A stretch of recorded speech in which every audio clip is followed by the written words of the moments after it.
Hello, I'm Professor Boardway, and this segment there is dealing with the introduction to the professional subjects that we offer through our company in the form of seminars and Skypinars and workshops, tutoring, consultation, and of course architectural services as well.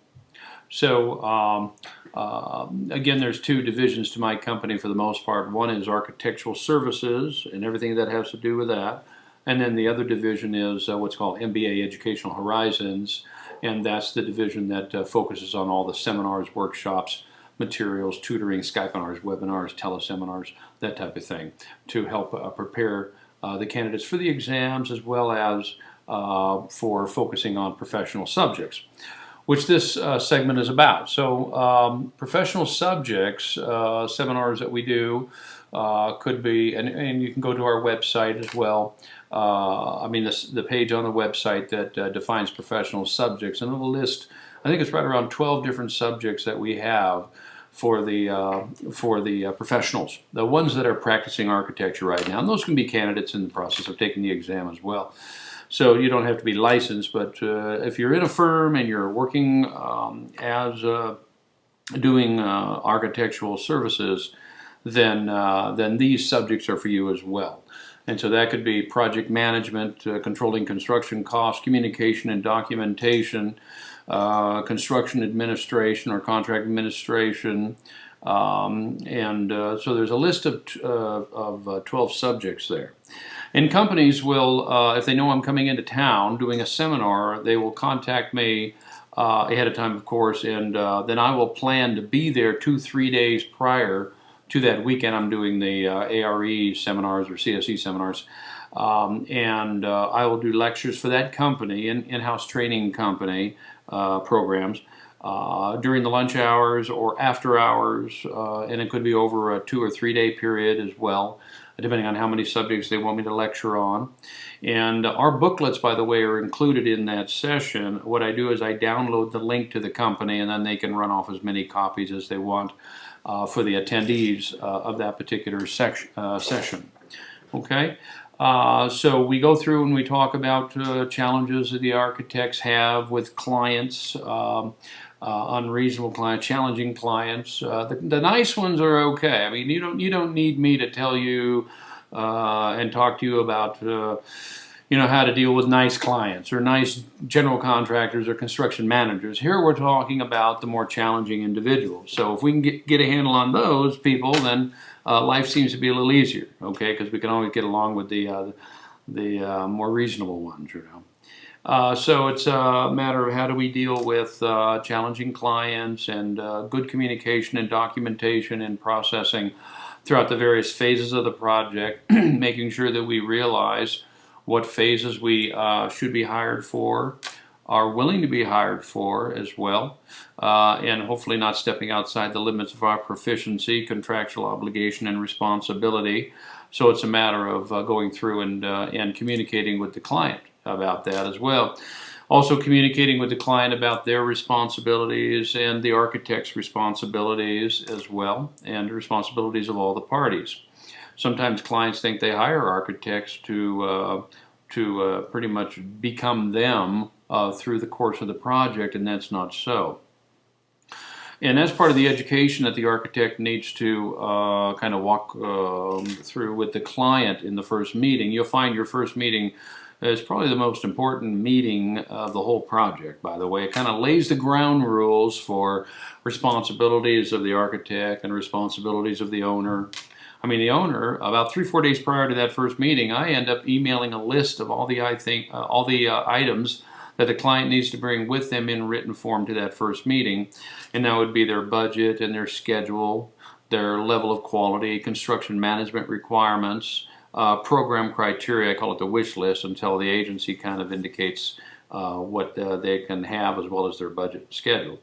And we'll put a feasibility analysis together on that to see what's feasible, what's not, and then of course present that, communicate that to the client, and we go from there.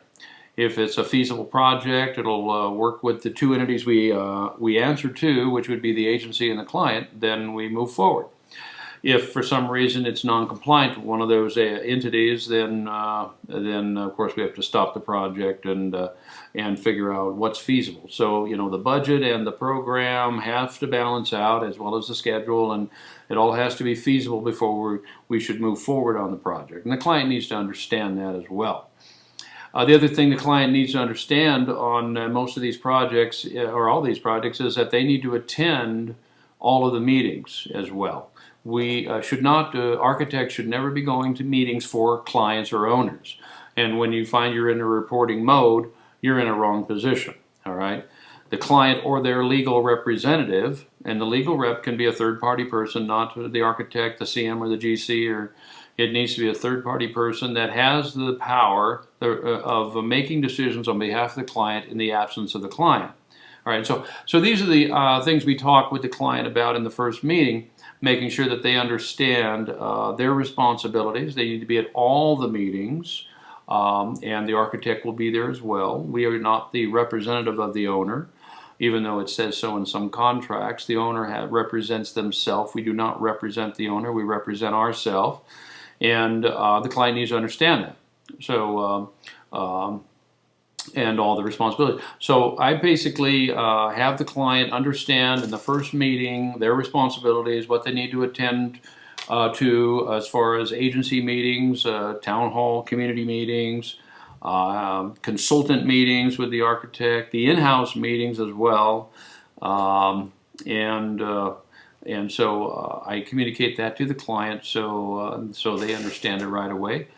We talk about fee schedule with the client as well, and here's our fees, and here's all the phases you're hiring us for, and so we have to communicate the responsibilities and the function of each phase as well. And so never keep the client in the dark. Always communicate with the client. The client, I use client and owner synonymous in my talks, but they need to understand all the information that they of course need to have so they can make proper decisions.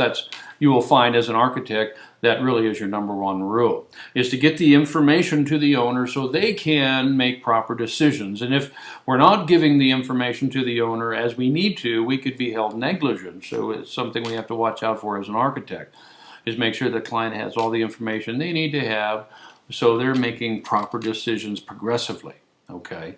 And so if the owner says, I can't make that meeting, go to the meeting for me and fill me in later, is the time I say, well, why don't you go ahead and give me 3 or 4 windows of time you can make it, and we'll go ahead and set up the meeting according to those times and dates, because it's important that you be there. It's required that you be there. It's not, we just don't invite them. If they're in town, they drop in type of thing. They need to be at all the meetings, okay, so that they can make decisions as they need to, and they need to understand the decisions of the agencies as well, especially if it starts getting involved with off-site improvements and such. They need to hear firsthand their requirements regarding all the off-sites as well. Anyway, so this is the stuff we talk about in those 12 subjects or so that we offer, professional subjects. Communication and documentation, of course, is good as well. Nothing should be ever finalized over the phone, or handshakes and so on, like they used to do in the 60s and that type of thing. So we need to document everything, and all agreements, and by whom, and who had the right to make those decisions, and that type of thing. So we'll go into communication and proper documentations and file systems and so on to have, and so we also track a project from start to finish, from the pre-design stages all the way through to post-occupancy, and talk about the purpose of each phase and the documents that we need to have in each one of those phases as well. We'll talk about monitoring and controlling construction costs, or project costs, not only construction, but the whole project. So we're monitoring something. The formula is, if you don't monitor it, it's surprise time. So it's a matter of monitoring what you don't want to be surprised about, and so that would be a budget. I mean, my question to you or to anyone out there, how often do you have budget meetings, By the time we have a budget meeting, it's like, well, what budget? It's gone, So it's a matter of monitoring the budget as well progressively, and we talk about that in the exam as well. Controlling project cost, construction cost is important. Goal setting as well, especially with the downsizing in firms. Some of the employees that are there now are taking on twice the amount of load of work, and so how do you monitor your time, prioritize and goal set, and so on, daily basis, weekly, monthly. We go to talking about all that as well, realistically, because again, if it's not realistic, you're not going to stick to it. All you need is one phone call and the whole schedule's gone for the day, So it's a matter of how do you get around that, okay? So we talk about techniques on that as well, goal setting, and so anyway, so these are some of the subjects, the professional subjects that we offer, and to companies, and we come in and we do an in-house company lecture, and then hopefully, we're getting some good results. Companies are turning around. We'll talk about contracts that companies use as well, and the verbiage that's used in their contracts.